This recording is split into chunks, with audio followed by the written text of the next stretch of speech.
Morning, everyone. This is Mortgage Pros 411. I'm Audrey Boyceno with Kevin Casey, and today we are joined by Brian. Oh God, I did Levy. this last. Thank you, Levy. It's so funny. I meant to ask you this morning because last week I may or may not have butchered someone's last name, Not, and not even close.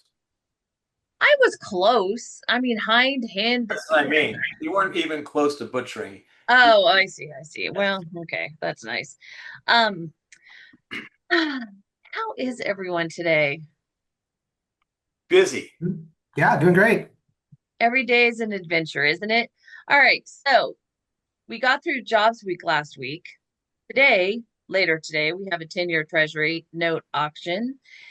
Tomorrow, we have PPI. Thursday, we have retail sales. And today, we had CPI, Consumer Price Index. And there's one word to describe this, it would be hot. It was even worse than they were expecting, unfortunately. So the market's off a little bit today. You might have noticed that the 10 years not doing great, and rates are up a little bit. So yesterday I saw a rate I liked and I locked it in. Finally, followed my instincts.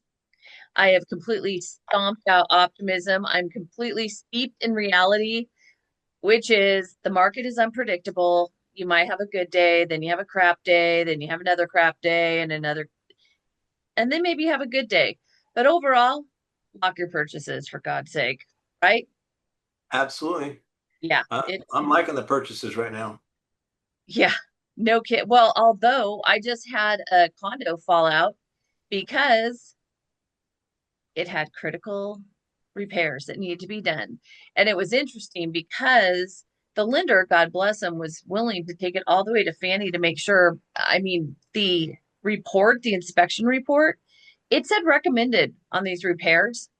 And so the underwriter did not say no. The underwriter said, let's double check. And I really love that actually. That's But good. it was good. The lender was great. The buyer freaked out and canceled. And here we are. So, That's unlike my condo where I asked the client, is anything going on in the condo? Everything good? Oh, yeah, no, it's a great condo. I'm on the HOA board. We've got everything under control, blah, blah, blah. And then I, just because, ran a check, found it wasn't on the list, and it's in receivership. wow. Yeah, the HOA is in receivership, and I'm like, whoa, whoa, whoa, whoa. And I mentioned, well, are you guys in default or something? She goes, oh no, we're doing a special assessment. Well, this is why we need the money because to get us out of receivership. I'm like, well, that's a problem.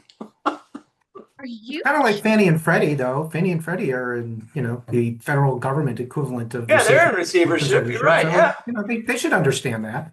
they should be able to lend on it then. You Right. know what? Hey, you guys are Right. in receivership. You should be able to lend on a building that's in. Yeah, 18 years they've been in that way. So, you can Yeah, just continue to operate that way. I Oh love your my thinking. God, that Yeah, is you gotta go with attorneys. They think a little bit outside the box. Actually, I have a really funny story with that one, Brian. You'll appreciate this one. So I was talking to somebody, and they were talking about some kids, and I won't mention the school, but they were on, I want to say, the rugby team or something like that, and they all got drunk one night and took the the university golf cart and went into town with that and went to a bar. And so they got arrested for stealing the golf cart. And my argument was no, it's not theft. If one of those athletes is being paid by the university, therefore they're an employee. And if an employee takes a company vehicle, it's not theft. They just need a good attorney. don't they need So permission? do you, Kevin. All It's right. it's Well, it it's a might. distinction without a difference, to be honest. There, so and Yeah, in case folks don't know, I am an attorney. I do have a license. Kevin, yeah, no. Well, just plays one on I TV. said they need to talk to an attorney, is what I said. Yeah, So on that note, that's good advice. That's good it's advice. it's probably worth mentioning that Brian, as he said, is an attorney. He is a mortgage banking and summer camp transactional and regulatory attorney. So he not only pays attention to the mortgage business, but he represents buyers and sellers of overnight summer camps, like the Yeah, one in Texas, Brian. honestly, Let's talk about that because most people that I meet are way more interested in my being a summer camp attorney than they am about me being a mortgage banking attorney. Like nobody, if you say you're a mortgage banking regulatory attorney, they're like, yeah, can you, pass the dip. So anyway, I'm actually on the board of directors of the American Camp Association, and I'm very passionate about summer camping and the benefits that it provides to childhood development. I work with a lot of camp owners, again, when they're looking to buy, when they're looking to sell. And yeah, it's a great complement to to the mortgage business. It's a lot of real estate, and I guess the childhood development part really has nothing to do with the mortgage business, but Well, there are a lot I of enjoy it. children in mortgage banking that could use some developing. That is for darn sure. So, Well, yeah, it is, it is interesting the way in which camp owners treat their businesses as if they're like a child of theirs. The business itself is like a child. And mortgage, a lot of mortgage entrepreneurs, small independent mortgage bankers, mortgage brokers, they view their business the same way. It's if they're going to sell it, it's like I'm selling a child. You better run it. Whoever's buying it you know, better get with the program. I always say that my clients are my babies. I just take care of them, make sure they're well, happy, and whole. So, you can also That's why read. you slap 'em around, Audrey. Okay, I don't actually. Brian, I joke around about slapping them around. I do a little verbally, maybe, but just to make sure they're on the straight and narrow and don't do anything stupid. It's for their own Yeah, good, for I'm God's not sake. providing legal guidance or parenting guidance on this show. No, Just but if you have not subscribed to, oh my God, I am always, I know what it is. I know somebody with this name, and he says it differently, and so I got so confused because I always did it the wrong way, and now I'm just like completely perplexed every time I. So Levy, yeah, Jesus. Okay. So anyway, Levy's Mortgage Musings, and also Brian is on Substack. Kevin didn't know what that yeah, was. that's where you find it. I still have that website, Do you still email? mortgagemusings.com, but it's best to go to Substack, blevy.substack.com, and find Mortgage Musings. There's only one Mortgage Musings on Substack. And it's free. Comes out roughly every 3, 4 weeks, and something interesting. I also do a monthly web show with the Kristen folks called Mortgage Law Today with my pal Loretta Salzano, an attorney from Polonsky, Beidel and Green, who sponsors the show. And then we have a couple of guests, mortgage regulatory legal folks, topical stuff. We're going to talk about AI next week, next We're going to Tuesday. talk about AI today, just for the record. All Um, right, we'll Yeah. bring it. but first, there's a few other things. Okay, so we talked about CPI, not great. Energy was up 3.8%. Gas was up 5.4%. That accounted for 40% of the headline increase. Holy guacamole.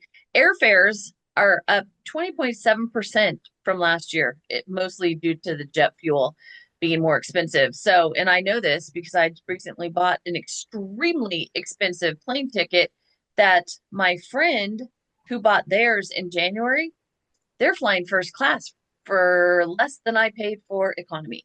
So that's great. Okay. ADP weekly employment data came out. So for the week ending April 25th, and it showed 33,000 job creations per week on average, which is interesting because we're seeing those the jobs numbers be a little bit better. BLS came out with their jobs report last week, and I barely am giving it a mention anymore because it's just so revised all the time.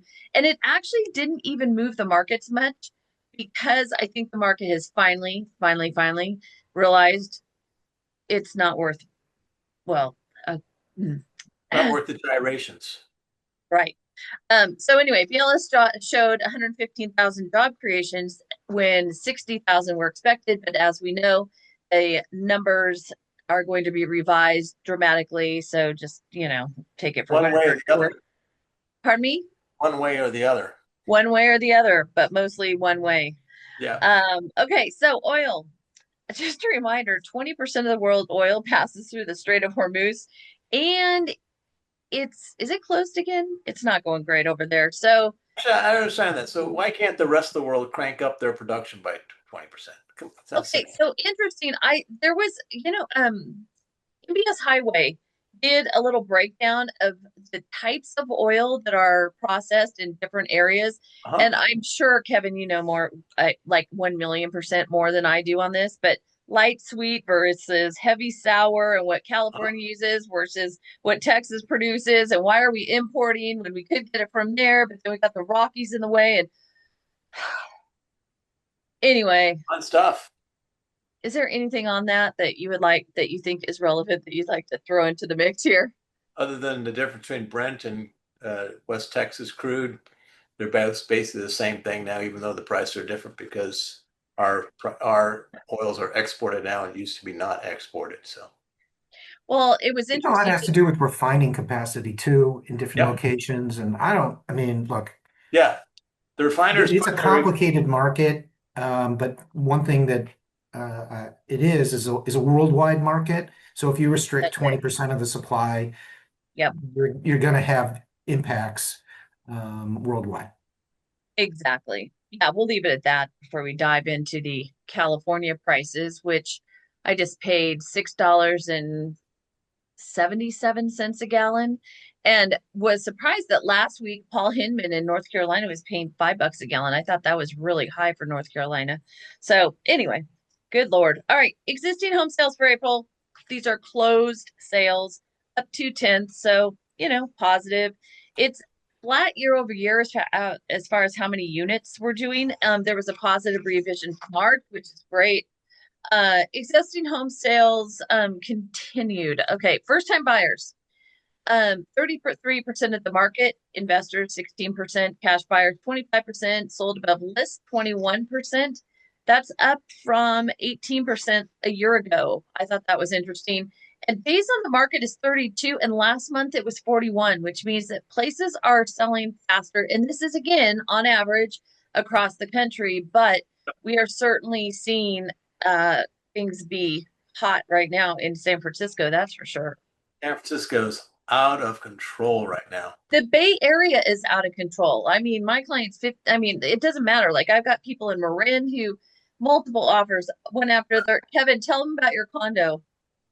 I told last week about the condo, Brian. We had was $1.6 million offering on a 2 bedroom, 1 bath condo in a 3 unit building, and final price was $2.4 million No, for a 2.3. condo. It was okay. Hang on though. But so Kevin, so it was listed for 1.6. Kevin's clients offered 1.8, thinking we No, got no, this. my clients offered 2 million. Okay, that is not what you They had said before. four people overbid them. Okay, you're changing your numbers and your story, but And maybe that's what I remember. Well, I have it's an offer that. right now. I have an offer right now we're putting together. Asking price 1.6, clients coming in around Yep. 1.89. And they're prepared to be overbid. But It this is the sunset in San Francisco. That's the area that never sees the light of day for the That's entire summer. BS. My son lives in the sunset, and it Yeah. does. And that's why he's so white now. Oh my God. Anyway, Audrey, did you say that first time home buyers was up? I was trying to follow along a little bit. uh, no, down. It's down 1% from last year. First time home buyers. So it went from Oh, okay. 34% last year of the market to 33%. So yeah. Yeah, I thought I saw something about first-time homebuyers being up in somewhere today. Well, Don't remember. I mean, you get a report here, you get a report there, and they're But failing that all. would really be good news, That would. nationwide. I hear what's going on in California. Sounds crazy to me. But if first-time homebuyers are a bigger part of the market, that I think it would be a real strength for affordability and for the housing market in general. All of my purchases, That would be a hopeful sign if that was the case. all of my purchases right now are first time home buyers. All of them. Uh, So all of yeah.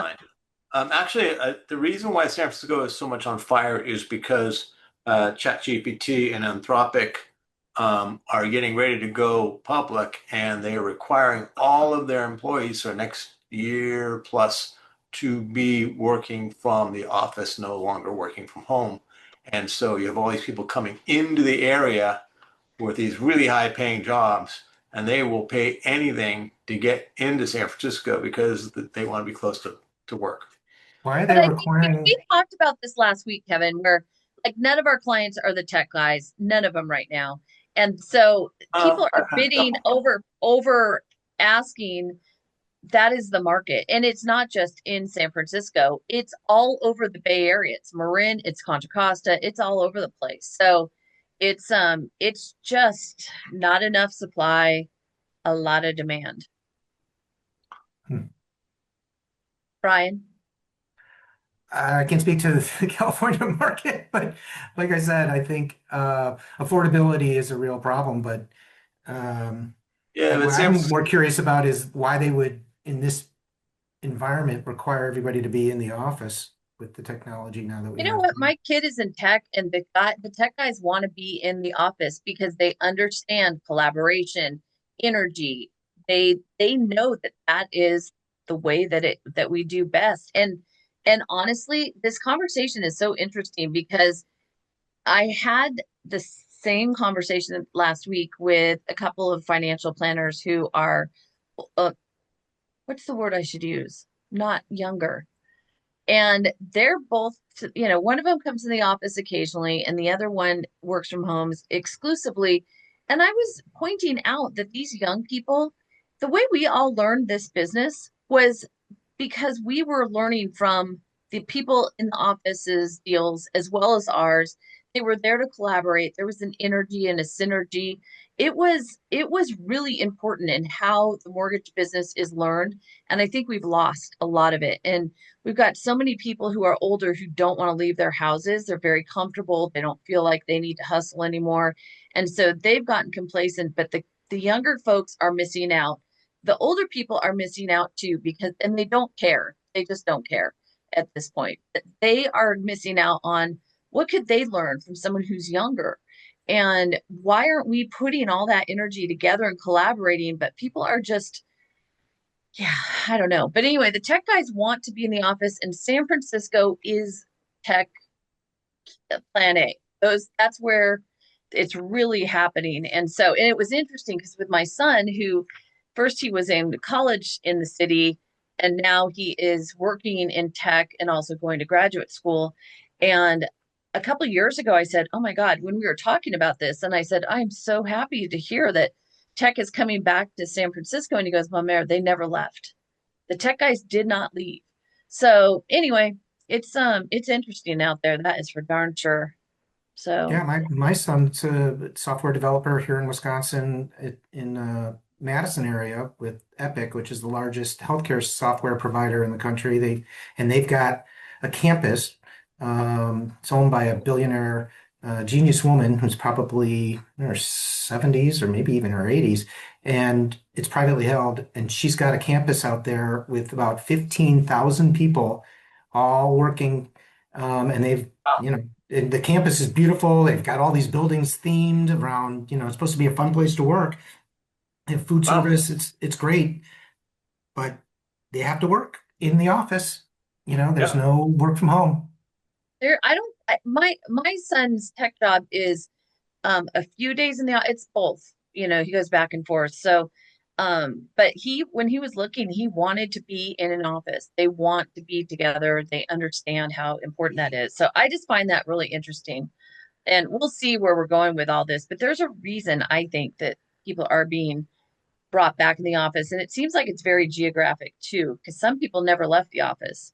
I Well, mean, let's talk about AI because I think that's a perfect lead into AI and what I'm seeing it in the legal field. What the capabilities of the LLM models are in terms of being able to produce output, um, and at least in terms of legal reviews, comparing documents, comparing letters of intent to final agreements. I mean, the capabilities of AI I would say exceed those of, a third, fourth, maybe even a fifth year associate at a law firm. And certainly much faster. Now you've got the issues of bias, the confirmation bias, which is a big one. You've got the issues of hallucination, which I don't see as much right I now don't know in what terms that of what is. I'm doing. Um, Hallucination? and you've got to know kind of uh, what's important and what isn't. But I think it's going to be very difficult to train up a new person in the industry, whether it's, legal and compliance, whether it's origination, whether it's servicing, to train up somebody new when you can just give an easier assignment to AI and have it done almost instantaneously. Um, Instantaneously, yeah. I think that that is kind of the point. We shouldn't be eliminating the people, and because they need to understand process. They need to understand how to get from point A to point B. They need to learn from the very beginning. There Sure, is but do value you in want to that. do you want to be the company that's paying to train all these people, or do you want to be Yeah, the company I that do. if Because they Claude, can, because they'll be able to think. I want people who can think. but you're going to have to pass those costs along to consumers, right? I mean, that's really the issue. It's we have a cost of origination in this business that's something like $12,000 a loan.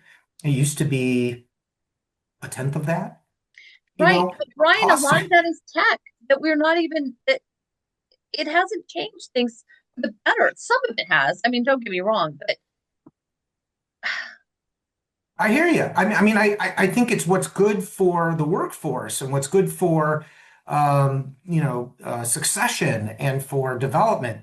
But from a cost perspective, if you had to pay an associate at a law firm to do some work, versus you could get the same answer 85% accurately from Claude, why would you pay the thousands of dollars when you can pay $20 a month? It well, just, gosh, if I'm on trial for something, I want 100% accuracy. Let's start there. I don't want 85%. And also, are those attorneys going to change their hourly rate from first of $800 all, an hour down to 400 because now they've got this? No, they're not. So they're not. basically, the client is going to I keep think they should, though. I think the we client is going to get keep people paying the involved. Well, same they're going to get back amount. to work. Oh my God. I just think the whole, it's interesting as I'm watching this AI discussion on LinkedIn, et cetera, because there is, for instance, like IBM, they laid off a bunch of people because AI was going to change everything and improve everything, right? Guess what? They're bringing them back. So the tech companies are starting to get it. Now, some of the tech companies are not getting it, like the CEO of Better, who brags about, like destroying the workforce there. But you know what? Wait until you're in the middle of a transaction and you have something go sideways on your deal, which happens constantly, and you don't have a human in to step in there who knows what the hell they're doing. So we are really shooting ourselves in the foot, in my opinion. This is only my opinion. We are shooting ourselves in the foot for the benefit of larger and larger and larger profits. When is enough enough? That's the question. Never. And right, exactly that. But I think when you listen to economists and you understand how growth that has become the mainstay of our economy, maybe there's some into how sustainable that is at the clip that we need it to be to keep our economy humming along.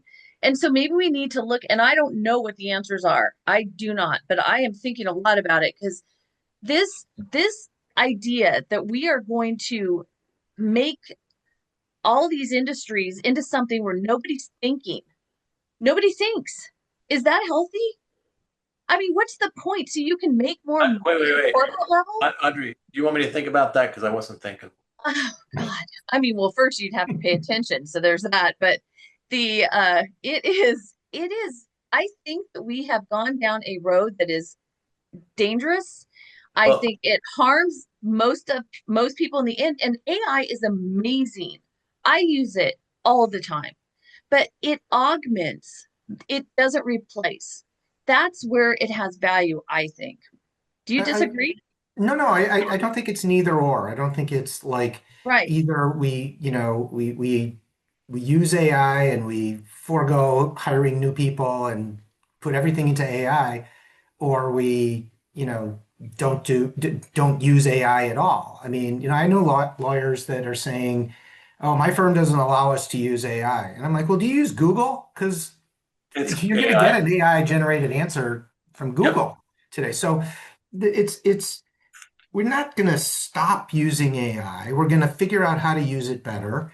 There you go. And it's going I, to, but it should reduce costs. I mean, I know people talk about, well, it has environmental issues and, all of that.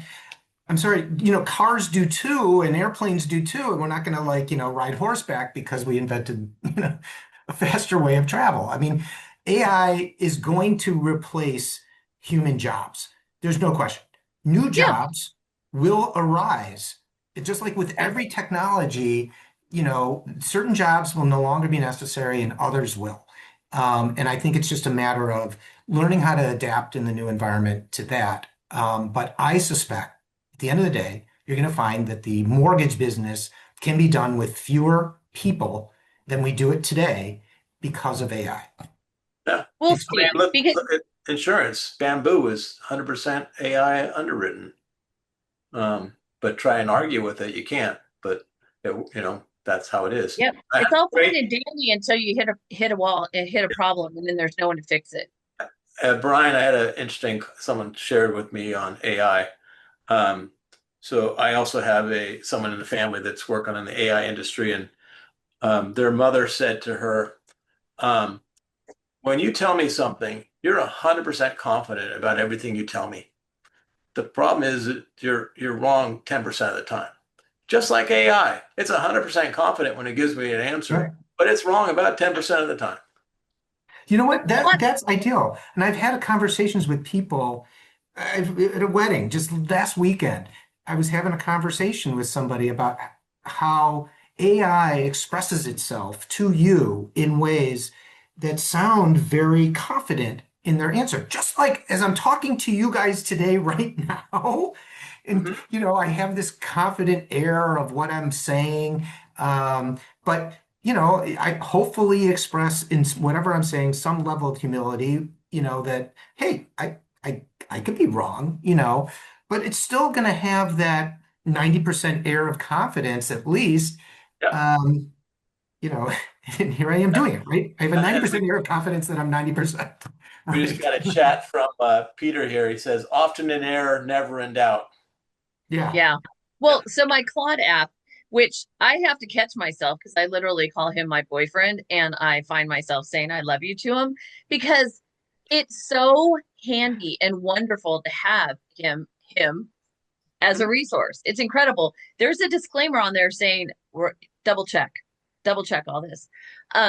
So in It's Crispin, true. I mean, oh, go you ahead. have to ask it for what are the downsides? What am I not thinking about? What is, um, there's just a tremendous confirmation bias, by the way, is compelling to our psyches, right? When somebody tells you, yes, you are thinking about this correctly, and I'm glad you asked that question because it's the most important thing that like you start feeling like, yes, I'm on to something here.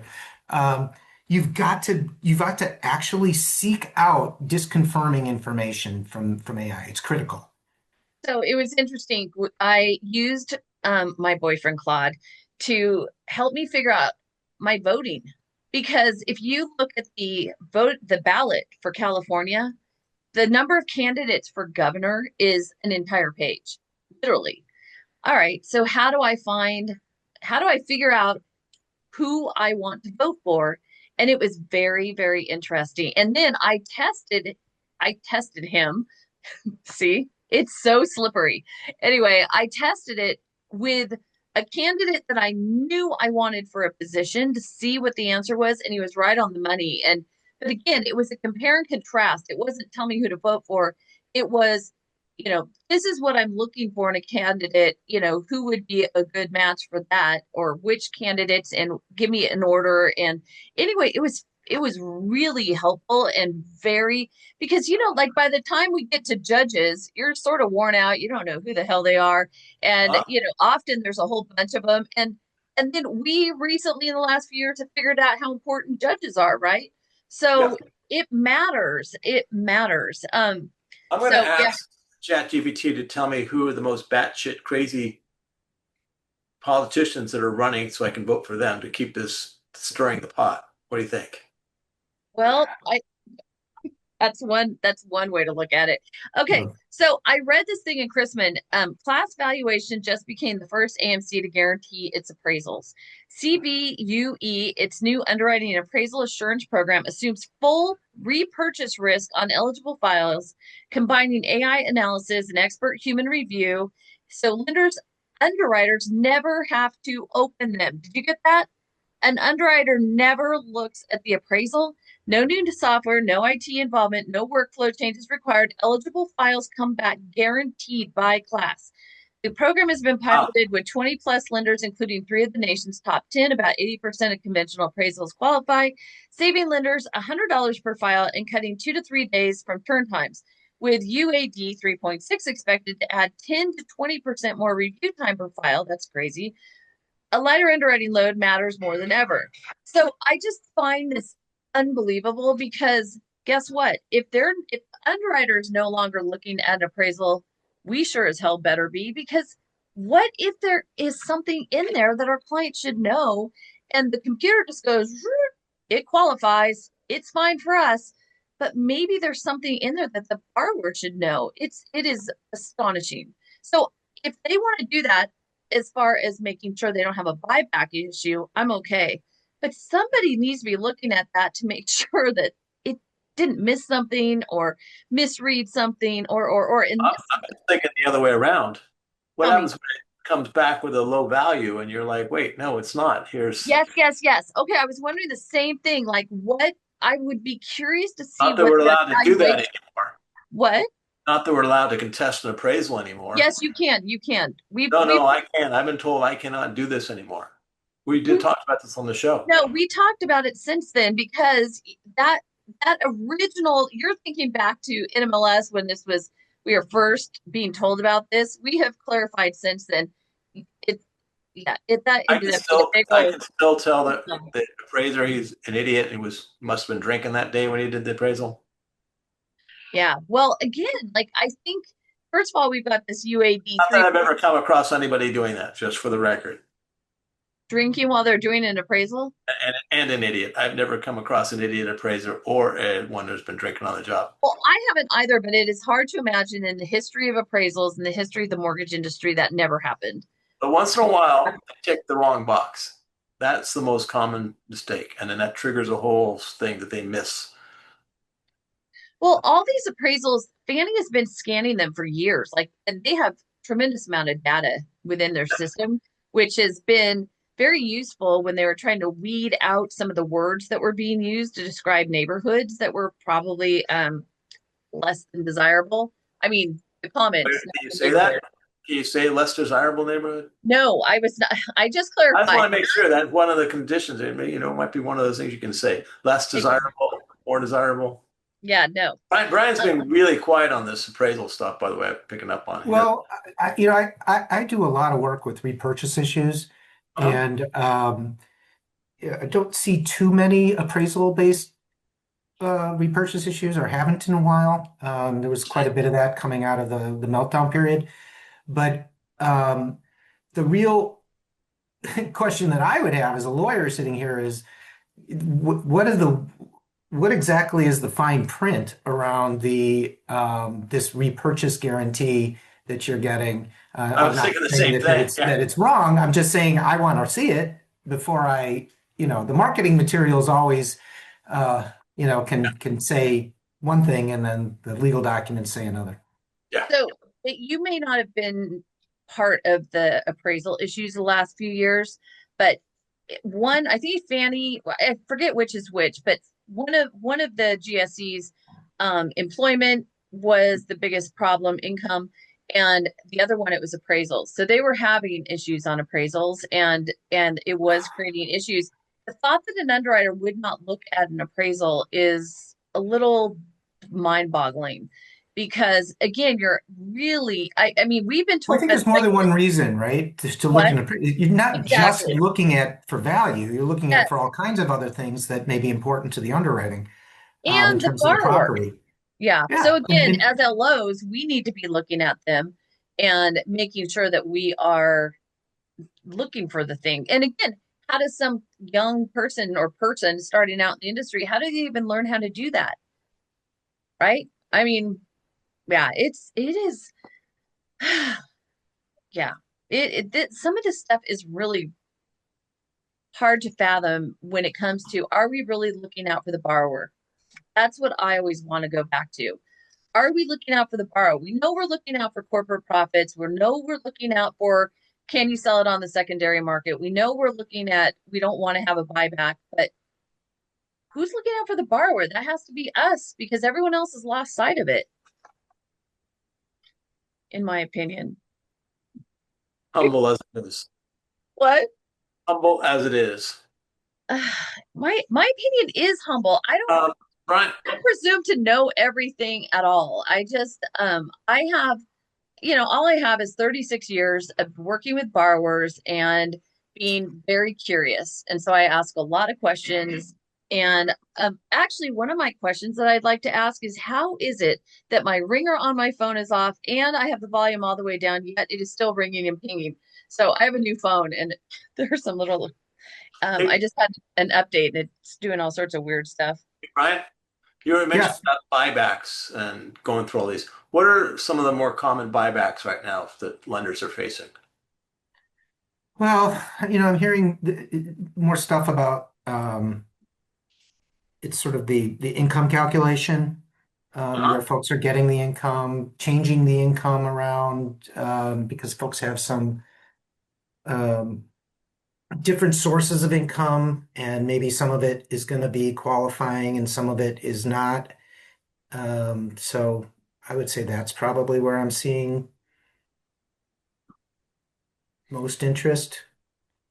Okay. I'm not seeing, I think I'm just starting to see some more of it, repurchases. They Uh-huh. sort of go in waves, and the big shops tend to have their own internal process for dealing with that. Right. Um, it's rare that you get sort of a one-off repurchase request for a, small IMB or even a broker shop because, they don't think that they can support the claim in any event. Hmm. So, fraud is always going to get you in trouble. Right. And so, we had a lot of issues with occupancy fraud that were sort of in the press, but I don't think that that was really um, that translated into all kinds of repurchase requests for occupancy fraud, but I guess it could. What other kind of frauds are you seeing? What other kinds of, What sorry, kind of frauds, other frauds other than occupancy and I'm not seeing a lot of fraud. That's not because I don't think it's out there. It's because that's not really my focus.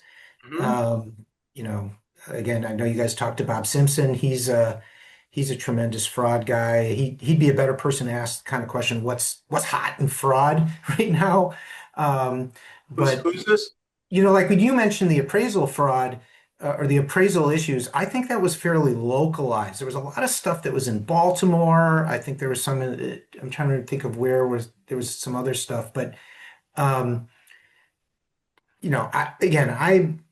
I haven't seen a tremendous amount of repurchase activity. That doesn't mean that it might not sort of rear its ugly head again. Coming out of lockdown and COVID, it was big time topic for the IMBs. They Uh-huh. were they were facing huge numbers of buyback requests. And it wasn't just, hey, can you fix this? It's here, you have to take this loan back. My understanding is there were a number of mortgage companies that went out of business because of this. Because you get a couple of those, and you're doing scratch and dent on more than one loan, or maybe even one loan, depending on your situation, then you're toast. So There I were a few investors that were very aggressive in that area.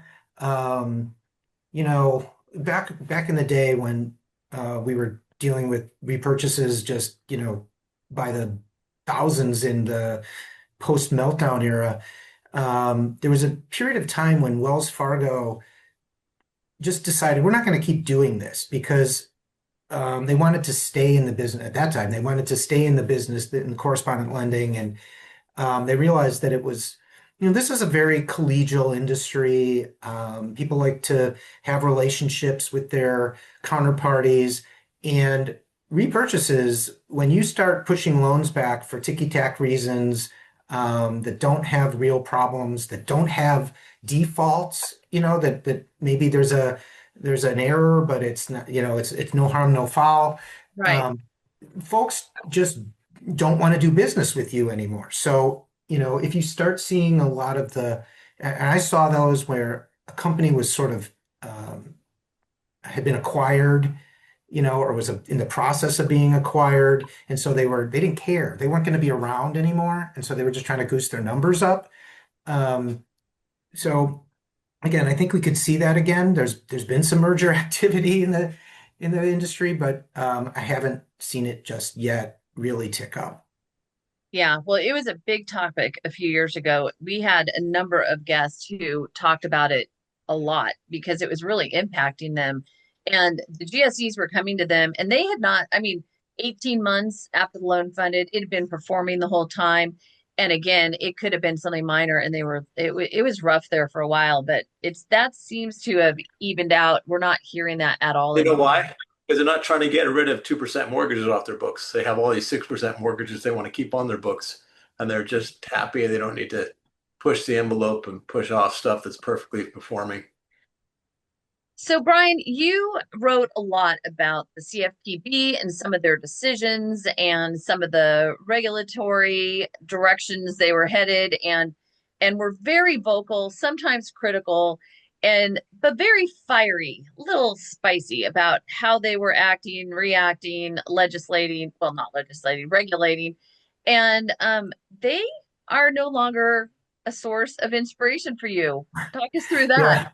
Yeah, yeah. So that's what I wrote about in my last mortgage musings was lamenting the fact that I no longer had my muse to inspire me to get cranky and write a scathing mortgage musing about whatever affront to liberty that they were uh, engaging in. I mean, I actually we were just at a meeting in Miami for the legal issues for MBA, and I was saying, I'm really grateful that we have a CFPB now that isn't um, sort of has a lot more humility as a regulator, and isn't, trying to stretch the bounds of the law and of regulation. I mean, the former director, Chopra, referred to regulatory attorneys as, quote, leeches who only want to pad their billable hours.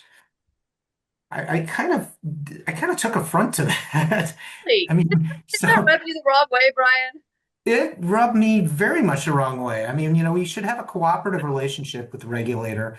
We Yeah, work with the regulators as attorneys. We're trying to comply. Our clients are trying to comply. Yeah. And the idea that, we're just these, um, impediments to whatever it is that they want to accomplish, it's really ridiculous. We are the means by which, they can Do obtain stuff. consumer protection goals and really should be working cooperatively with us. And I think we have that now in the CFPB. The CFPB is still engaged in litigation right now. You had the Doge go in there, and Elon Musk with his giant chainsaw. That's really no way to reform a bureaucracy. But the bureaucracy needed to be reformed. It needed to be reformed in terms of its bloat, in terms of its scope, in terms of its culture of acrimony, frankly, with the industry. And I think we're moving in the right direction. They're going to have to hire some more people back yeah, to have a deregulatory agenda. They want to do something about LO comp. They've done something about disparate impact in a fair lending ecoa rule that just came out, and discouragement talked about what that means. And I think we're headed in the right direction. But whether these changes are going to be durable is really the question. If we have a new administration and they replace the CFPB director and we go back to what we were before and the pendulum swings back, it's really not very conducive to long-term planning in business. And it would be very unfortunate. We've had some good oversight at the CFPB, and we've had some bad, in my opinion. And hopefully we can have sort of a happy medium going forward. But well, it's a struggle.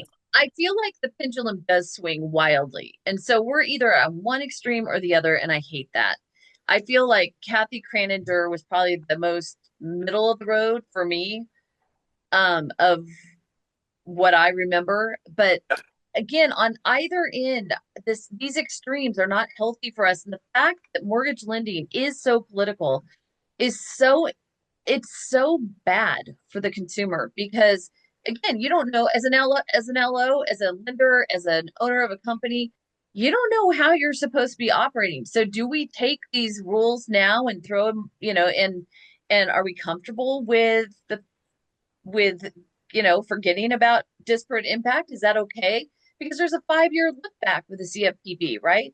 So if somebody else comes in and decides, oh, now we're going the other way, are we all in trouble? I mean, can you walk us through how that works? Always in trouble. You're always in trouble, but for Well, good reason. I guess so. Let's just use fair lending, disparate impact Disparate impact, as yes, an example. please. You really can't ignore disparate impact. It would be unwise, even though it's first of all, under the Fair Housing Act and the Inclusive Communities case, which came out in 2015, there was a 5-4 decision that said you could look at disparate impact under the Fair Housing Act. We're all subject to the Fair Housing Act. Under ecoa, which is a regulation under the Fair Housing Act, that's what they amended. They amended the regulation to say, no, we're not going to look at disparate impact as direct evidence. And so they very much limited that. They also limited, the idea that if you are marketing, let's say, affirmatively marketing in a particular neighborhood, that doesn't reflect discouraging people in other neighborhoods from applying. So they clarified some of that. But at the end of the day, you've got, as you said, a longer statute of limitations under these laws. And if you are looking at your lending patterns and you're like, I'm only lending in, white neighborhoods, you might want to say, well, why is that? What is the story behind it? What is the compliant reason for why, 98% of my borrowers are white? It's going to be tough to come up with an answer for that, given, the diversity of neighborhoods generally. So I think it's not unimportant to your analysis. It's also something that somebody could look back at later and say, yeah, I know that's what you weren't worried about disparate impact 2 years ago, but we're very worried about it today. And so we're going to hold you responsible for what you did 5 years ago. So let's just stay with LOs right now. So what do we need to be doing to make sure that we are safe today and in the future? I mean, I don't know about most. I don't advertise at all. Like literally, my business is 100% referrals. I will talk to anyone who's referred to me by someone, and I'm happy to close a loan for anyone. If there was talk a few years ago about how you were going to be there were going to be some requirements around that even, and I can't control. Kevin said it best. We don't choose our clients, they choose us. And so what you're talking about though is when you are proactively going to find clients, correct? Yeah, well, let me be clear. Yes, please. It is illegal to treat people differently based on race, color, sex, blah, blah, blah, blah. Right. Like that's illegal under the Fair Housing Act. Disparate treatment is illegal. Nobody is suggesting, and I want to be very clear. I'm certainly not suggesting that that that's okay. That's never Oh, okay. no. So, By the way, but you the see, answering your CFPB will question, fix it. Audrey, if you are a loan officer and you are like, well, what should I be doing? You should be very careful that you're treating people no differently based on their race, sex, Yeah. color, Okay. national origin, all those things. Yeah. Like, and if you need to check your biases, at the door. You can't be charging more to people based on, that kind of thing. And if you think that, gee, maybe, you know, someone ought to take a look at my lending results to see how I'm doing, you know, Maybe you take should. action if you're not treating people equally. Yeah, I Well, I did mean, that. It there, was really interesting when I did it. I pulled up my results for through I just had our compliance department pull it, and it turned out that my loans were equally spread out exactly with not with the demographics of the area, but with the demographics of active buyers. So, um, you could argue, hey, you're not representing your population, but my population isn't buying houses in the same level as I'm doing loans. So obviously, I'm doing loans, and if it worked out perfect, it was literally like 1 percentiles off the mark. But Yeah, that's Kevin, number of that's great data. I mean, yeah, and that's really, I said that's great data, and that's really important that you're looking at what is your market. Your market is not everybody in the community. Your market is those people that need a loan, yep, yeah. that want a loan. Older people tend not to be buying unless they're buying down, but the younger people tend to be, if they can afford it and the right kind of jobs, but not all younger people are buying. It's really interesting that, but if you look at who are the actual buyers and you are fitting into that category, then you're in good shape. if your business is 100% referral and you're answering the phone and taking care of everyone who calls, You should that's be all. That's all that can be asked of an LO. well. Be- There's No, also there is no will. I do not go looking for anybody. I won't even. I don't talk to people who weren't referred to me. I I just don't. Those are not my people. If you're well, shopping, I'm not your person. yeah, And so it's all relationships. And I don't care what color anyone is. I don't care any of that. It is a function of, oh, so and so sent you, and now I'm gonna help you.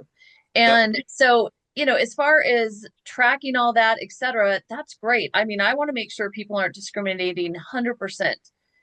But again, there is a difference between someone who's marketing themselves and a person and going after like a certain neighborhood, etc. Or that's different than someone who doesn't do any, like zero. Brian, you're completely silent. Well, I'm trying to figure out what the question is, but let me just say that um, you don't want to be in a position where you have to violate RESPA to comply with fair lending. You don't want to be like, Oh, that I'm going to pay certain sources to get more loans from a community. That's not something that you should ever feel obligated to do. I'm just saying that, your reach should be equal. So if you only get loans from referral sources, um, and you might want to say, and you look at your pattern and you say, well, I'm only lending to white people. Like all my referral sources are white. I've got one minority referral source. You might want to work that referral source a little bit stronger to see what you can do to generate more referral sources in that community. But I'm not saying that it's illegal for you not to do that, right? That's where it gets a little dicier. And that's what the ecoa change sort of said. It's like you don't have to market outside of it's not discouraging people to fail to market, but I'm telling you also that that's an interpretation of the Fair Housing Act. The Fair Housing Act says you can't discriminate. Well, what does discriminate mean? And this is what the whole battle is about. Is it intent? Is it intentional discrimination? Or is it evidence of discrimination based on the effects of your lending? And we are still debating that. That has not been finally determined by the Supreme Court what the meaning of that is under the Fair Housing Act. Well, I guess it has 5-4, but I think most legal pundits will tell you that based on the voting rights cases that we're seeing, based on the Students for Fair Admissions case with the Harvard admissions case, that the way in which the Supreme Court is currently interpreting the Constitution, there are questions as to whether that inclusive communities decision would survive again as a definition of whether the effects test would survive a constitutional test if it was directly placed before the Supreme Court. It is not being directly placed in front of the Supreme Court just yet. So we don't know how this is going to be interpreted in hindsight. Okay. And so I think I saw some things in the chat like about, well, I don't know how if I can be, how am I held responsible for a change in interpretation later? What I'm saying is that interpretation has yet, currently is that disparate impact does apply 5-4 in the Supreme Court. And so 5 years from now, it could be 6-3 in favor. You know, it could be 5-4 again, or it could go the other way. I mean, again, for me, after all these years in this industry, I take care of everybody the same. I don't answer the phone faster for someone who has a bigger loan amount. I don't have minimum loan amounts, which I've heard a million times over the years. I believe that everyone deserves the same treatment. Again, though, I don't market. So it is what it is. So there you go. Here's the issue. The issue is, Audrey, I don't think this is going to be your problem. This is a problem for larger lenders who have more HMDA data for somebody to look at, and somebody can say, based on these numbers, based on these lending patterns, we believe you are discriminating. If that is the Justice Department making that claim, or the CFPB, you have lost. It doesn't matter if you were intentionally discriminating, if those numbers can be explained. You have lost because you will spend millions trying to defend yourself and then eventually entering into a consent order. They have all entered into consent orders. The only exception was that Townstone case. You saw what happened with that. They still entered into a consent order at the end of the day. So the issue is less what is the law, but how is it going to be enforced? And right now, it's not being enforced in the ways that the industry was having trouble with, but that could come back again. Well, I think that if you have a bank or something like that, where you have a neighborhood and you have people coming into your institution and you're only lending in the town two towns away because they have more money, then, I mean, anyway, who knows? I mean, yeah, it's hairy. Can we talk about LO comp for just 10 seconds? Sure. They're talking about changing it. Can you tell us from what to what? Yeah, so this is the same request that's been out there for 5 or 6 years at least. I think they probably sent something up to the CFPB during the Kraninger administration. But the request is to change LO comp, to modify LO comp, not to totally get rid of it, because if you get rid of it, it creates other issues. You really can only get rid of it if you modify the Dodd-Frank Act and TILA, which requires congressional action. That's unlikely. So what they're looking for from the CFPB is clarifications around loan officers being able to lower their own compensation, which, as you know, cannot be done legally under the LO comp rule. They are also looking for clarification around being able to lower compensation for loans such as bond loans, housing finance agency loans, CRA type loans, those type of, to lower the cost for that, which is a product-based distinction. And then the final area is to be able to essentially ding loan officers for mistakes. Right now, it's kind of got this weird rule that if the loan officer reasonably could foresee it, it's sort of like a TRID rule, then you can't ding them. So the only time you can ding a loan officer is when they couldn't have prevented it, which makes no sense. Why would you want to? What's the point in doing that if it's out of the loan officer's control? So those are the 3 areas that have been requested. Again, this is something that the CFPB is going to have to write a rule around, or write regulation around, and they need staff to do that. And the hope is that they will have that staff and create those changes. Nice. Hey, Audrey, Yes. just a reminder, we have Greater Ventura Camp coming up on the 21st of May. They're going to have lender fair. They have three great speakers. They have someone going to talk about insurance. None of these will be pitching and selling. They're just going to be giving good information for loan officers. So insurance, non-QM, and reverse mortgages. So there might Yep. even be one on construction. It's in Thousand Oaks, and they put on a really great event every year. So we would highly encourage you to go. The notification has been going out. If you haven't received it and you'd like to attend, let us know. We can shoot it your way. And thank you for that, because that was literally right here, and I should have said it in the beginning, so I'm glad you mentioned it. Brian, is there anything else that is top of mind that you're dying to tell everyone? No, no, but read my musings. Hopefully, Read I'll his get back to music. writing more of them again.